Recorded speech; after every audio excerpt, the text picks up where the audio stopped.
আচ্ছা, তাহলে এটা জারক দ্রব্য হিসাবে ব্যবহৃত হয়। এরপরে আমরা এখানে কারো কিছু অসুবিধা আছে জিজ্ঞাসা করতে পারিস, কারো যদি কিছু অসুবিধা থাকে। আচ্ছা, তাহলে আমি পরের পাতাতে মুভ করছি, পরের টপিকে।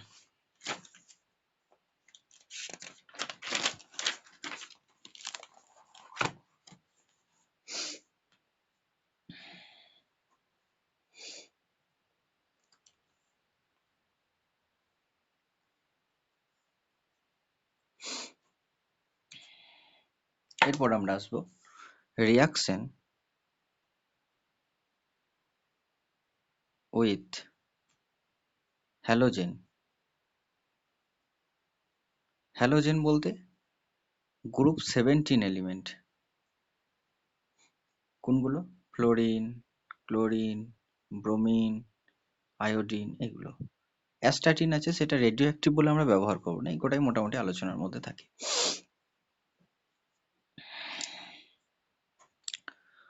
তো এদের ভ্যালেন্সি সব কিন্তু 1 করে, সবার সবার ভ্যালেন্সি 1 করে। আর আমাদের গ্রুপ 13 যে এলিমেন্টগুলো, গ্যালিয়াম, ইন্ডিয়াম, থ্যালিয়াম, এরা যখন x2 কেন বলছি, এদেরকে x দ্বারা সাধারণত চিহ্নিত করা হয় কেমিস্ট্রিতে। তোরা যখন অর্গানিক কেমিস্ট্রি পড়বি, কোনো একটা জায়গায় যদি আর লেখা থাকে তাহলে জানতে হবে সেটা অ্যালকিল কোনো গ্রুপ আছে, হাইড্রোজেন, কার্বন এবং হাইড্রোজেন দ্বারা কোনো একটা যৌগ আছে, CH3 হতে পারে, CH3 CH2 হতে পারে, এটা বুঝতে হবে। এবং এক্স হলে পরে সেটা জানতে হবে কোনো ফ্লোরিন, কোনো ক্লোরিন বা ব্রোমিন বা আয়োডিন, কোনো একটা হ্যালোজেন এলিমেন্ট আছে, এটা একটু মনে রাখবি। তার মানে এখানে কোনো একটা x2 দিচ্ছি, x2 x2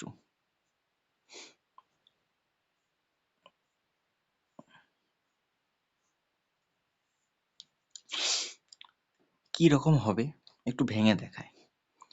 সাপোজ আমি বললাম ব্রোমিনের সাথে ক্লোরিন, তাহলে ক্লোরিনের ভ্যালেন্সি কত?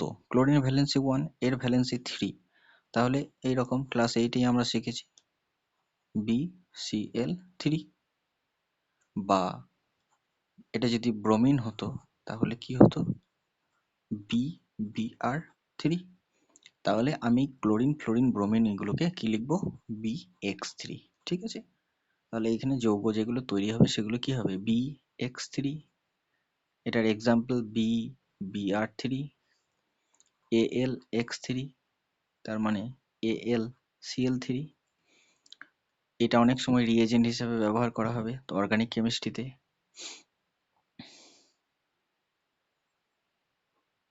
লুইস অ্যাসিড হিসাবে এটা GaX3, তার মানে GaCl3।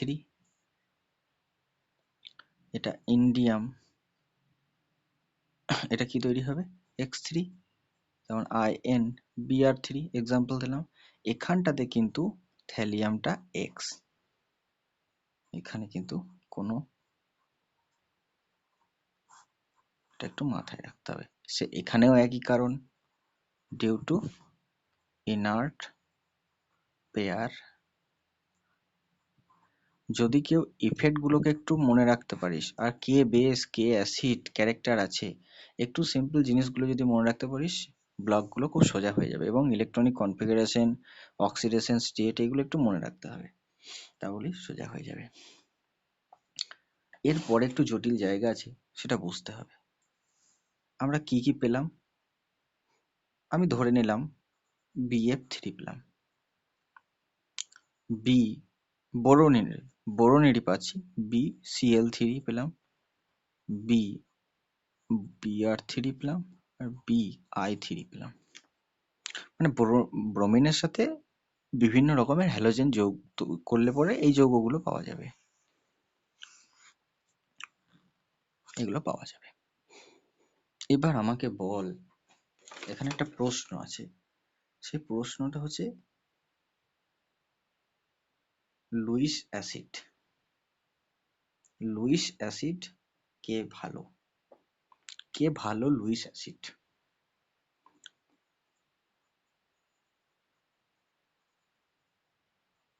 লুইস অ্যাসিড কে ভালো? বল, আহেলি বল, স্বরলিপি বল, অন্বেষা বল, প্রমিত বল, প্রিয়াংশু বল, তুহিতা বলার চেষ্টা কর, শরণ্যা বলার চেষ্টা কর, আর কে আছিস, অয়ন বলার চেষ্টা কর, অঙ্কিতা নাই, সাগনিক নেই, যতদূর মনে পড়লো। এগুলো আছিস? আচ্ছা আচ্ছা। বিআই কেন?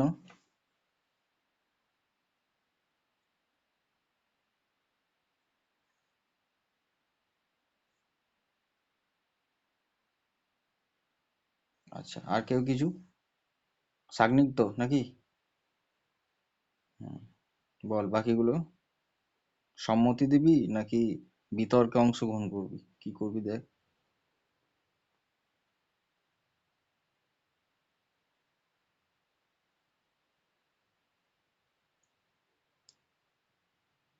কেউ সারা শব্দ দিচ্ছে না, হরিও বলছে না, ভিক্ষাও নিচ্ছে না।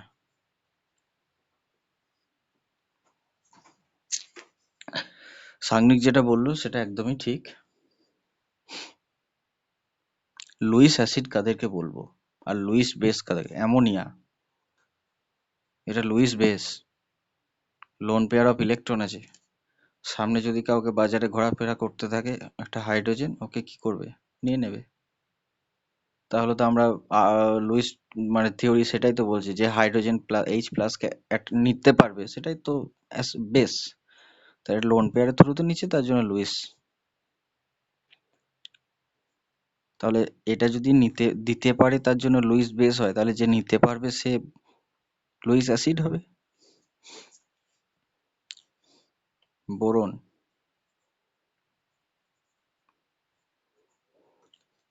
একটা BP, not blood pressure, not Bolpur, মানে দুটো ইলেকট্রন। তাহলে এখানে তিনটে বন্ড আছে, মানে বন্ড পেয়ার। তার মানে 2 × 3 = 6 ইলেকট্রন, অক্টেট ডেফিসিয়েন্ট সেন্টার। ফ্লোরিনে তো তিনটে লোন পেয়ার আছে। তিনটে লোন পেয়ার কোথায় আছে? ফ্লোরিনের ইলেকট্রন বিন্যাস হচ্ছে শেষ কক্ষপথে 2s2 2p5। এই যে 2s2 2p5, এই সিঙ্গেল বন্ডটা দিয়ে এই বন্ডটা তৈরি করেছে ব্রোমিনের সাথে, সরি ব্রোমিন বলছি, বোরনের সাথে। আর এই একটা আনপেয়ার্ড ইলেকট্রন, এই পেয়ার আপ ইলেকট্রন, এটা একটা পেয়ার আপ ইলেকট্রন, এটা একটা pair up electron, 3 lone pair. Total তো 4টে হবে। তাহলে দেখ, এর অক্টেট ফিল আপ হয়ে গেছে, এর অক্টেট ফিল আপ হয়ে গেছে, এর অক্টেট ফিল আপ হয়ে গেছে, বাট ব্রোমিনের কিন্তু অক্টেট ফিল আপ হয় নাই। এটা কিন্তু ইলেকট্রন ডিফিসিয়েন্ট স্ট্রাকচার, মানে কি বলবো, অক্টেট রুল মানছে না। তখন কি করে, এই লোন পেয়ারটা এখানে দিয়ে একটা ব্যাক বন্ডিং তৈরি করে। ব্যাক বন্ডিং, যেটা সাগনিক বলল। ফ্লোরিনের সাথে ব্রোমিনের ব্যাক বন্ডিংটা ভালো হবে, কেন হবে? ব্রোমিনের 2p, এরও 2p, তাই তো, 2pর সাথে 2p হচ্ছে। যখন এটা ক্লোরিন হয়ে যাবে, ব্যাক বন্ডিং হবে, কারণ প্রত্যেকেরই লোন পেয়ার অফ ইলেকট্রন আছে, তিনটে করে। কিন্তু ক্লোরিনের তো 3p, ব্রোমিনের 2p, সরি ব্রোমিন বলে ফেলছি বারবার, বোরনের। আর BBr3 ক্ষেত্রে বোরনের কত, ব্রোমিনের, বারবার ব্রোমিন আর বোরন, ব্রোমিনের 4p, তাই তো, 4 নম্বর 4p তো, ফ্লোরিন ক্লোরিন ব্রোমিন, হ্যাঁ 4p। আর বোরনের 2p। যত এই ডিফারেন্সটা হতে থাকবে 2p এর সাথে 3p 4p 5p, তত ব্যাক বন্ডিংটা ভালো হবে না। এই ব্যাক বন্ডিংটা ভালো হবে না। যদি ব্যাক বন্ডিংটা হয় তাহলে কি হবে, এ একে আর কেউ এসে অ্যাটাক করতে পারবে না। ডেফিসিয়েন্ট যেটা ছিল সেটা তো মেকআপ হয়ে যাচ্ছে।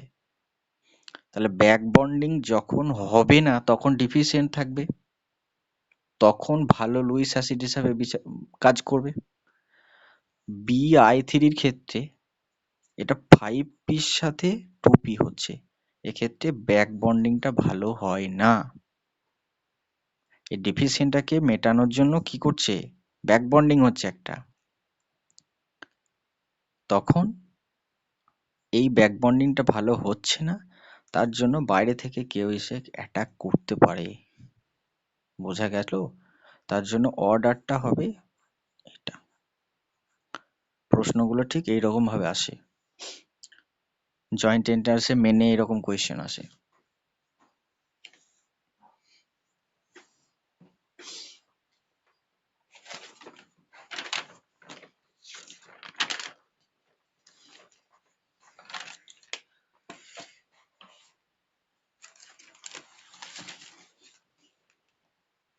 এটার নাম কি হবে? এটাকে নাম দেওয়া যেতে পারে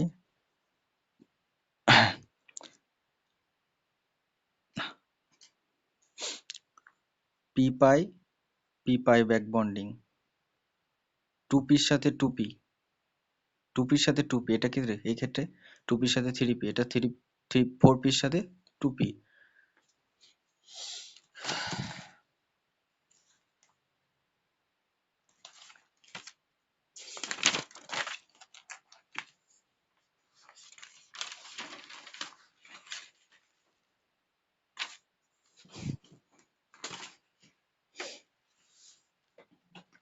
এবার কম্পাউন্ডস অফ বোরন।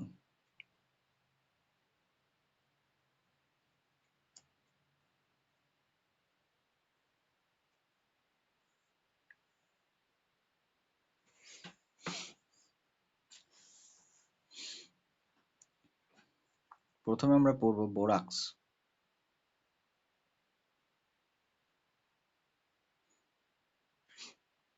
2 নম্বরে পড়বো বোরিক অ্যাসিড।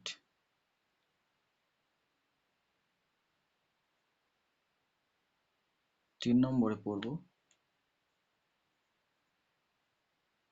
বোরেন। আজকে হয়তো বোরাক্সটাই শেষ হবে না।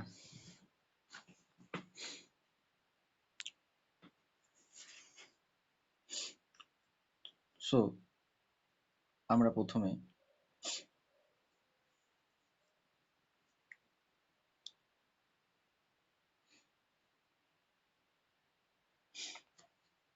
দাঁড়া এক সেকেন্ড,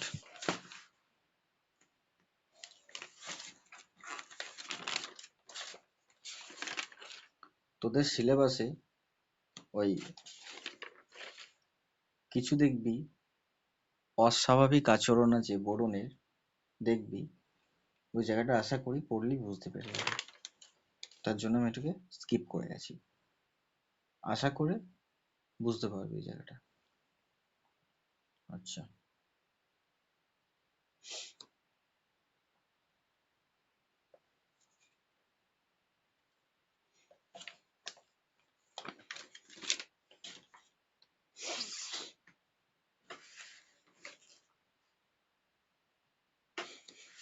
বোরাক্স প্রথমে জানবো বোরাক্স। এর বাংলাতে একটা নাম আছে,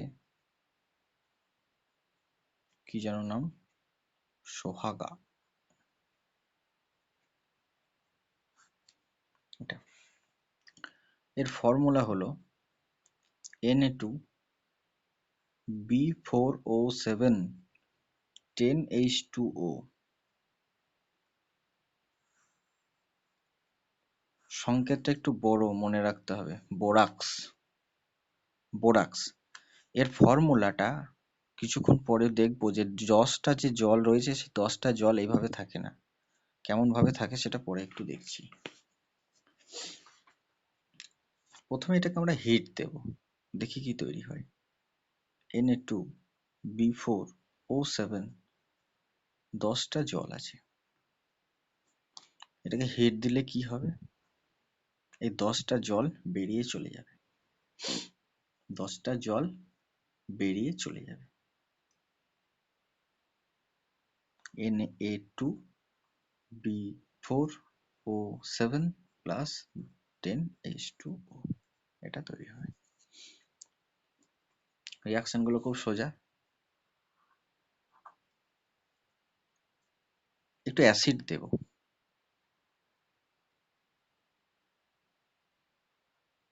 HCl। HCl দিলে কি হবে না, H2B4O7, এই Na প্লাস, এই জায়গাটা একটু দেখে নাও, এটাকে একটু ভাঙছি। Na plus 2 plus B4O7 2 minus, আর আমরা দিয়েছি H plus plus Cl minus. So এটা তৈরি হয়ে যায় আর এটাকে নিয়ে চলে যায়।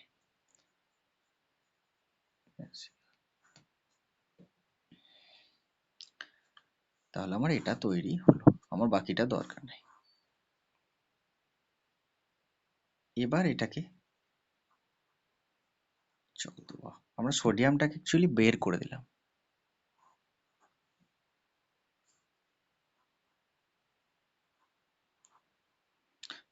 জল দিলে পরে যত অক্সিডেশন স্টেটে থাকবে ঠিক সেই অক্সিডেশন স্টেটেই থাকবে।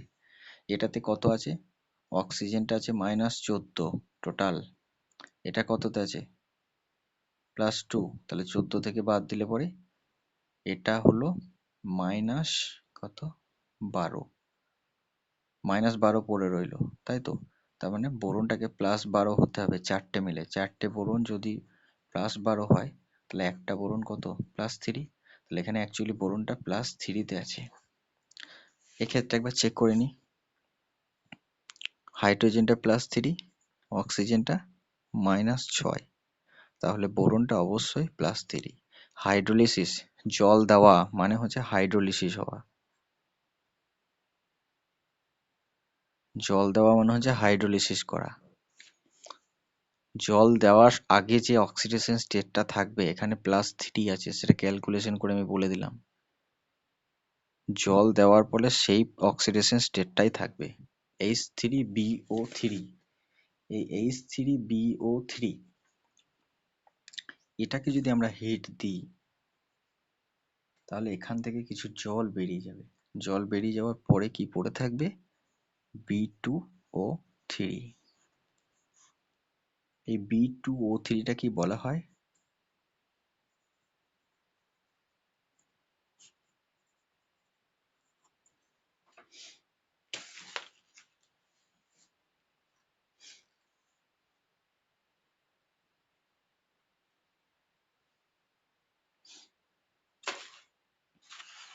অ্যাকচুয়ালি বোরিক অ্যাসিড এটাই, কিন্তু এটাকেই বোরিক অ্যাসিড বলা যাবে, এটাকে বলা যাবে না, এটাকে বলা যাবে। এবার এটাকে হিট দিলে পরে B2O3।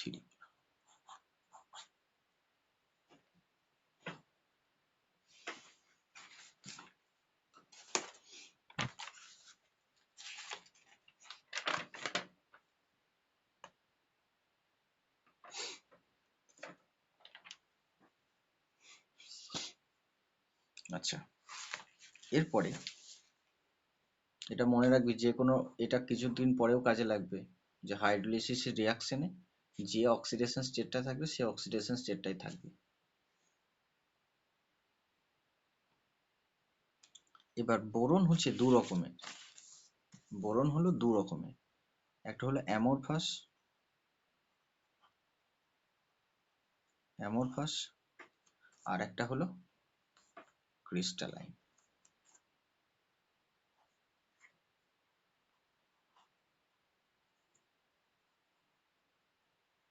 একটা হলো অ্যামরফাস আর একটা হলো ক্রিস্টালাইন। এই অ্যামরফাস এটা পাওয়া যায় কেমন ভাবে, দেয়, B2 O3, এটাকে ম্যাগনেসিয়ামের সাথে রিয়াকশন করতে হবে। এই ম্যাগনেসিয়ামের সাথে রিয়াকশন করলে এখান থেকে অক্সিজেনটা ম্যাগনেসিয়াম টেনে নেবে, দিয়ে এটা বোরন তৈরি হয়ে যাবে, আর এটা MgO, ম্যাগনেসিয়াম অক্সাইড তৈরি হয়ে যাবে। তাহলে এখান থেকে আমার কি হলো, বোরন যে দু রকমের, একটা হলো অ্যামরফাস এবং ক্রিস্টালাইন, এই অ্যামরফাসের প্রিপারেশন হলো এটা B2O3। কোথা থেকে পাচ্ছি, বোরাক্স বা সোহাগা, একে প্রথমে হিট করা হলো, হিট করার পরে জলটা বেরিয়ে গেল, 10টা জল বেরিয়ে গেল। জলটা বেরিয়ে যাওয়ার পরে আমরা কি করলাম, অ্যাসিড দিলাম। অ্যাসিডটা কি জন্য দিলাম, না এই সোডিয়ামটাকে বাদ দিতে হবে, এই সোডিয়ামটাকে আমাকে তাড়াতে হবে। সোডিয়ামটাকে তাড়ানোর ফলে কি করলাম, অ্যাসিড দিতে হবে। তাহলে কি হবে, এই সিএলটা এন এর সাথে রিয়াকশন করে NaCl হিসেবে বেরিয়ে পালাবে, আর হাইড হাইড্রোজেনটা এর সাথে যুক্ত হবে, দিয়ে কি তৈরি হলো, H2, দুটো সোডিয়ামের জায়গায় শুধু হাইড্রোজেন ঢুকে গেছে, তাহলে হাইড্রোজেন ঢুকে গেল। এরপর একে জল দিয়ে কি করে দেওয়া হলো, H3BO3 করে দেওয়া হলো। এটাই হলো বোরিক অ্যাসিড, এটাই হলো বোরিক অ্যাসিড। এবার হিট করলে কি তৈরি হচ্ছে, B2O3, এখান থেকেও জল বেরিয়ে যাচ্ছে, সেটা হলো B2O3। এবার বোরন দু রকমের, একটা হলো অ্যামরফাস, একটা হলো ক্রিস্টালাইন। এই অ্যামরফাসটাকে প্রস্তুত করা হয় কিভাবে, B2O3, B2O3 যেটা পেলাম এখান থেকে হিট করার পরে, সেটাকে ম্যাগনেসিয়ামের সাথে রিয়াকশন করানো হয়, দিয়ে বোরন তৈরি হয়, আর অক্সিজেনটাকে ম্যাগনেসিয়াম এর কাছ থেকে টেনে নেয়, দিয়ে কি হয়, ম্যাগনেসিয়াম অক্সাইড। এখানে ম্যাগনেসিয়াম কি করছে, একে রিডিউসড করে দিয়েছি, তাই না।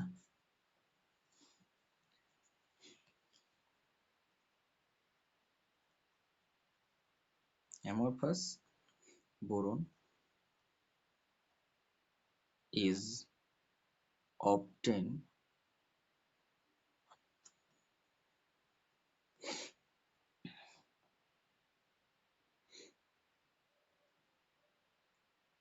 এটাকে বলা হয় বোরিক অক্সাইড।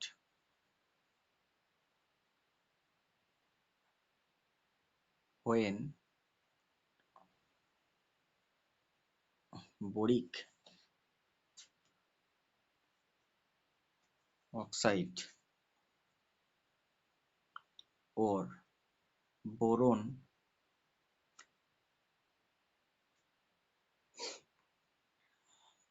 আচ্ছা, আমরা অ্যাসিটিক অ্যানহাইড্রাইড পড়েছি তো, একটু পরে আলোচনা করছি। বোরিক অ্যানহাইড্রাইড, এটা একটু পরে বলছি। বোরিক অ্যানহাইড্রাইড কেন বলা হচ্ছে, এটা একটু একটু নাম, আলাদা একটা নাম, বোরিক অ্যানহাইড্রাইড। এই অ্যানহাইড্রাইড টার্মটা তোরা অর্গানিক অনেকবার পড়বি, একটু পরে বলে দিচ্ছি জিনিসটা কি। is reduced with magnesium। এই ম্যাগনেসিয়ামের দিয়ে যখন এই এই B2O3, এটাকে কি বলা হচ্ছে, বোরিক অক্সাইড অথবা বোরিক অ্যানহাইড্রাইড, তখন কি হচ্ছে, এখান থেকে অক্সিজেনটাকে রিডিউসড করে দিচ্ছে, বের করে নিচ্ছে, বোরনটা অক্সিডাইজ রিডিউসড হয়ে যাচ্ছে ইনটু বোরনে, ব্যাস আমরা বোরন পেয়ে যাচ্ছি। এই বোরনটা হলো অ্যামরফাস বোরন, ঠিক আছে।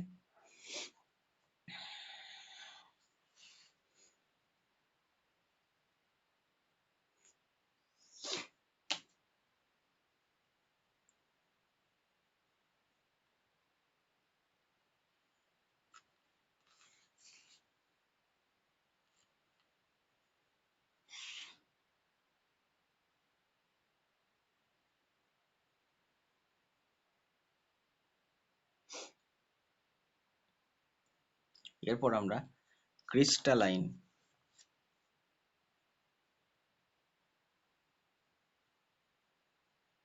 বা কি বলে যেন ওটাকে, ক্লাস আকার বা যাই বলি বলে যেটা বলে, ক্রিস্টালাইন বোরন। তাহলে প্রশ্ন হবে যে এটা কেন আমি করতে গেলাম, এত কিছু করতে গেলাম, এটা কেন করতে গেলাম, বোরাক্স থেকে এগুলো কেন করতে গেলাম, না বোরাক্স থেকে এটা এত কিছু করলাম তার কারণ হচ্ছে এইটাকে প্রিপারেশন করার জন্য, এইটাকে প্রিপারেশন করার জন্য এত কিছু করতে হলো। ঠিক আছে, এগুলোকে প্রিপারেশন করার জন্য B2O3 বা বোরিক অক্সাইড বা বোরন বোরিক অ্যানহাইড্রাইড সেটাকে প্রিপারেশন করার জন্য এত কিছু করতে হলো। এবার ক্রিস্টালাইন বোরন, এই crystalline বোরনটা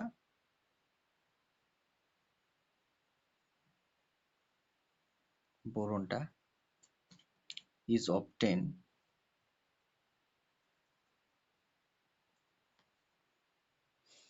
by boron halide. Boron halide মানে BX3 টাইপ যে যৌগগুলো আছে সেখান থেকে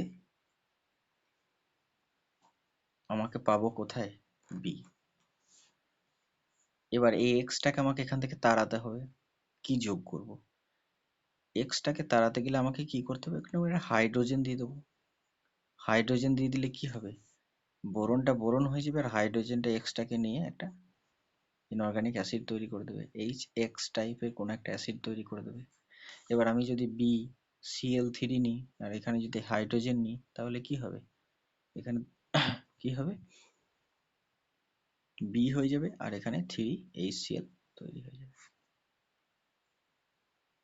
ঠিক আছে, এটা আমার তৈরি হয়ে যাবে। এই যে বোরনটা তৈরি হবে এই বোরনটা হবে ক্রিস্টাল।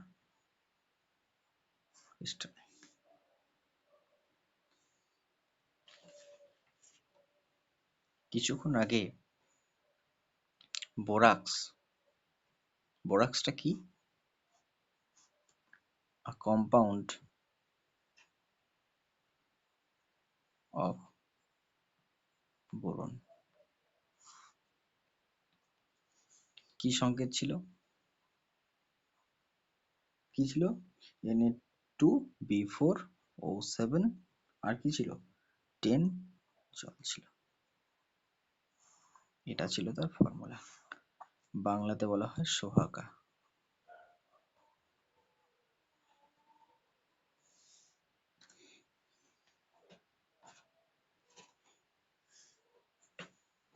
এর অ্যাকচুয়ালি ফরমেশনটা হলো Na2B4OH4 আর বাইরে থাকে H2O জল, বাইরে থাকে H2O কতগুলো, 8টা। এবার দেখ হাইড্রোজেন কতগুলো আছে এখানে,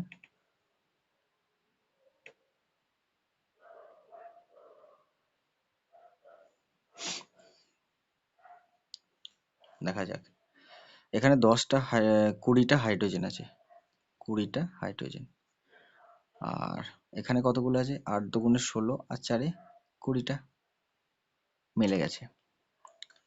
এখানে অক্সিজেন কতগুলো আছে, 4টে,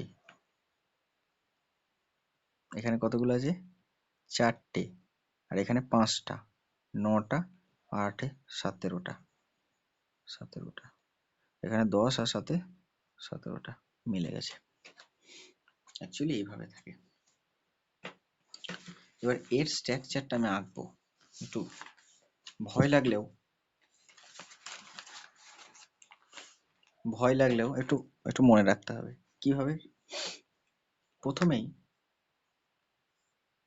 এরকম কর আঁকার চেষ্টা কর তোরা, 4টে বি দিয়ে দে, 4টে বোরন আছে 4টে বোরন দিয়ে দিলাম, হলো, হয়েছে, করার চেষ্টা কর, 4টে বোরন দিয়ে দে, মাঝে একটা করে অক্সিজেন দিয়ে দে, তাহলে প্রথমে বোরন দেওয়া স্টার্ট করলাম, 4টে দিয়ে দিলাম, অক্সিজেন কটা দিলাম, 5টা আছে 4টে দিলাম, মাঝে একটা দিয়ে দাও, এবার যুক্ত করার পালা, তাহলে এই এই কাজটা আমার শেষ হয়ে গেল। এবার আমি জয়েন করব।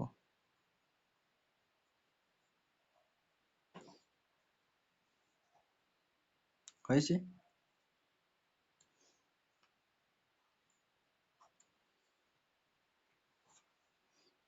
চারটে বাদ আছে।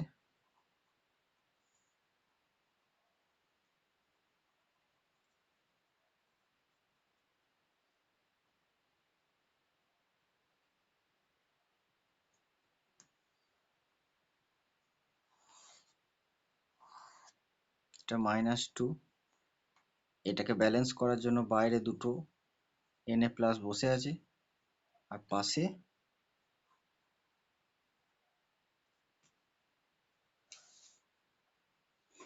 এবার প্রশ্ন হবে এইখানে দুটো মাইনাস কোথা থেকে এলো। এখানে দেখ, এখানে দুটো কোঅর্ডিনেট বন্ড হয়, সেই কোঅর্ডিনেট বন্ডটাকে আমরা কোভ্যালেন্ট বন্ড লিখেছি, তার জন্য এখানে একটা মাইনাস হয়, এখানে একটা মাইনাস হয় এই জায়গাটাতে। তার জন্য এই মাইনাস দুটোকে এখানে লিখিনি, আমি ডিরেক্ট এখানে -2 লিখেছি, ঠিক আছে? এটা কাটতে পারিস, তাহলে একই ব্যাপার হলো। আর এই দুটোকে কেটে দিলে পরে এখানে -2 লিখতে হবে।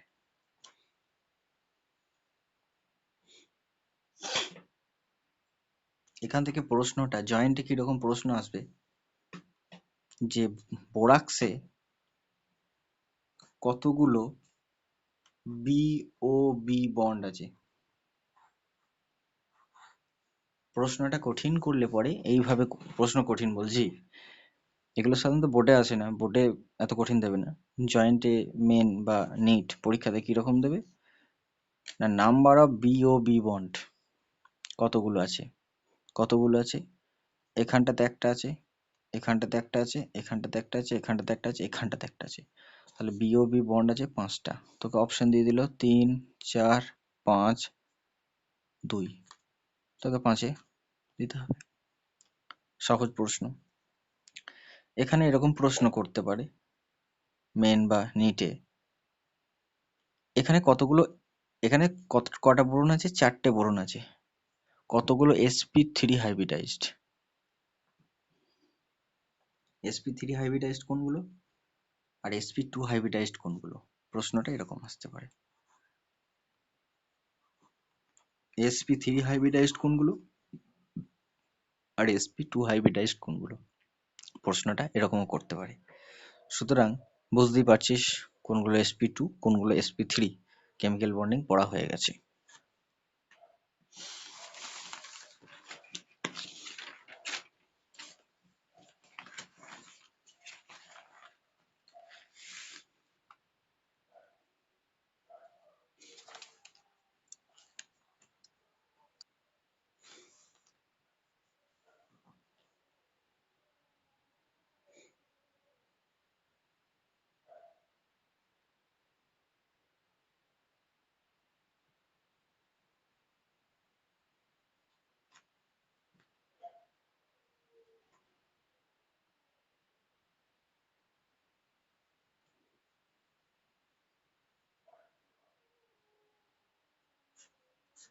এটা একটা খুব ইম্পর্টেন্ট জায়গা। Na2, সরি, Na2B4O7, তার সাথে জল রিয়াকশন করাবো, উৎপন্ন কি হবে NaOH, আর কি উৎপন্ন হবে H3BO3। এখান থেকে জল বেরিয়ে গেলে পড়ে থাকবে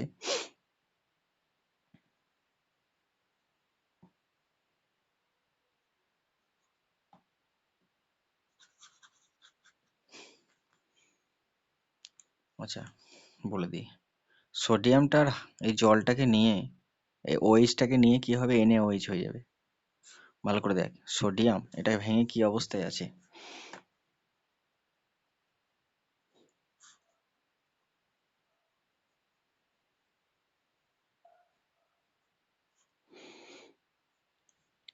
এইটা এর সঙ্গে যাবে আর এটা এর সঙ্গে, তাহলে কি হবে NaOH হবে, তার সাথে সাথে কি হবে H2 H2BH4O7, এখান থেকে একটা জল বেরিয়ে যাবে, দিয়ে কি হবে,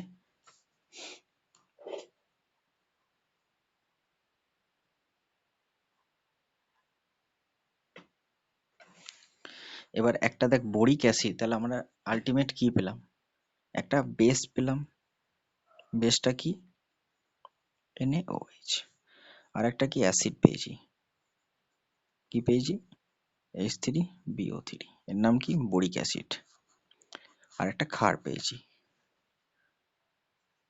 যখন রিয়াকশনটা হয় এটা একটা মলিকুল হিসাবেই থাকে, অর্থাৎ এই অ্যাসিডিক ক্যারেক্টারটা কিন্তু শো করে না এখানটাতে, এ মলিকুল হিসাবে থাকে, অ্যাসিড ক্যারেক্টারটা শো করে না, H প্লাসটা রিমুভ করে না। অন্যদিকে NaOH-টা সলিউশনের মধ্যে Na প্লাস ও H মাইনাস হিসাবে আচরণ করে। তাহলে সলিউশনের মধ্যে অ্যাসিড আছে, বোরিক অ্যাসিডও আছে, আবার তার মধ্যে বেসও আছে, কিন্তু অ্যাসিডটা মলিকুল হিসাবেই থেকে গেছে, কিন্তু বেসটা কি হচ্ছে Na প্লাস ও H মাইনাসে ভেঙে গেছে। As a result solution becomes basic.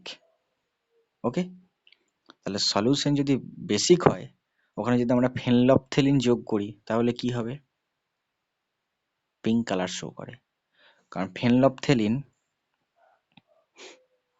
এরকম করে একটা টেস্ট টিউবে যদি রাখা হয়, এখানে 1-2 ফোঁটা যদি ফেনলফথেলিন দিয়ে দেওয়া হয় তাহলে কি হবে, ফেনলফথেলিন আমরা জানি যে বেসিক মিডিয়ামে তার কালার হয় পিঙ্ক আর গোলাপি, আর অ্যাসিডে যদি দেওয়া হয় সেটা কোনো কালারই শো করবে না, যেমন কালার আছে সেমন, জলের মতো একদম, কোনো অসুবিধাই হবে না। মানে HCl এ যদি ফেনলফথেলিন ফেলিয়ে দেওয়া হয় HCl এর মধ্যে, তাহলে তার কোনো চেঞ্জই হবে না। কিন্তু একটা টেস্ট টিউব নিলাম, সেখানে যদি NaOH বা KOH কিছু একটা নিলাম, সেখানে যদি আমরা ফেনলফথেলিন ফেলিয়ে দিই তাহলে কি হবে, সেটা পিঙ্ক কালার হয়ে যাবে, ট্রাইটেশনে ব্যবহার করা হয়। তাহলে এই সলিউশনের মধ্যে যদি ফেনলফথেলিন ফেলিয়ে দেওয়া হয় তাহলে কি হবে, ফেনলফথেলিন ফেলিয়ে দিলে কি হবে, পিঙ্ক কালার যদি হয়ে যায় তাহলে জানতে হবে যে এই সলিউশনটা কি বেসিক ক্যারেক্টার হয়ে আছে, তাই না? আচ্ছা, আজকে আমার কেমিক্যাল রিয়াকশনটা শেষ হলো বোরাক্সের, এরপরে একটা ইম্পর্টেন্ট জায়গা আছে বোরাক্স বিট টেস্ট। এটা কি আজকে পড়বি তোরা? কারণ স্যার আমাকে বলেছে 11:30টার মধ্যে ছেড়ে দিতে, তোরা যদি পড়তে চাস তাহলে দেখ, 11:30টার মধ্যে ছেড়ে দিতে বলেছে। যদি একজনও বলে যে পড়বো না তাহলে পড়াবো না।